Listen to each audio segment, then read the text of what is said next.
Hello दोस्तों, नमस्कार। Dhiru take में आपका स्वागत है।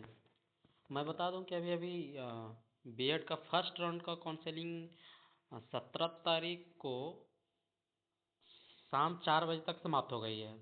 और जिन विद्यार्थी का फर्स्ट राउंड में नाम नहीं आया था, मेरिट लिस्ट में नाम नहीं आया था, वो सेकेंड लिस्ट का वेट कर रहे हैं। उनको मैं बता दूं कि 19 तारीख को सेकेंड राउंड का लिस्ट कट ऑफ जारी करेगा। उसमें आपका काउंसलिंग कॉलेज अलॉटमेंट होने के बाद स्टार्ट हो जाएगी। तो एक मैं बता दूं कि सीईटी बीएड 2025 पहली सूची के नामांकन प्रक्रिया समाप्त हो गई है। ठीक है। सीईटी बीएड 2025 के तहत पहली सूची के नामांकन प्रक्रिया गुरुवार को समाप्त हो गई। छात्र छात्राओं का पेपर वेरिफिकेशन के बाद नामांकन लिया गया। फिर कॉलेज उसे वैलिडेशन करेंगे। इसके बाद दूसरी सूची के लिए कितनी सीटें बची है, उसी आधार पर अब दूसरी सूची जारी की जाएगी।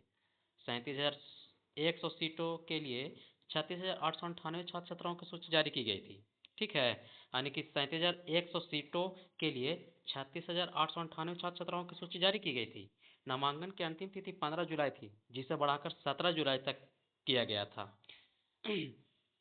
जो छात्र अपने कॉलेज से संतुष्ट नहीं है वो स्लाइड ऑप्शन चुन सकते हैं। ये तो गलत लिखा हुआ स्लाइड ऑप्शन, उसमें ऑप्शन आ ही नहीं रहा था स्लाइड ऑप्शन करने का।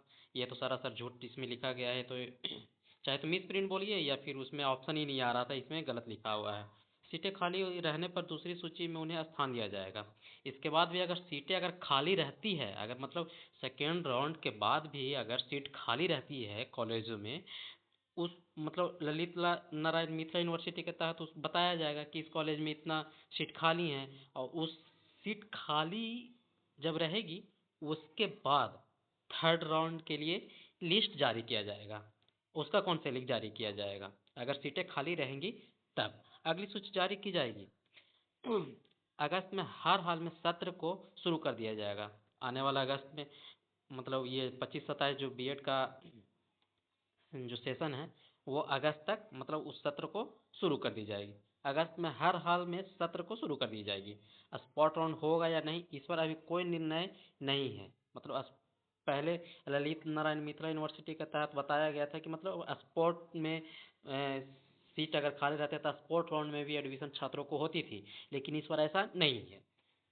इस बार ललित नारायण मिथिला यूनिवर्सिटी ने इसको खत्म कर दिया, समाप्त कर दिया है।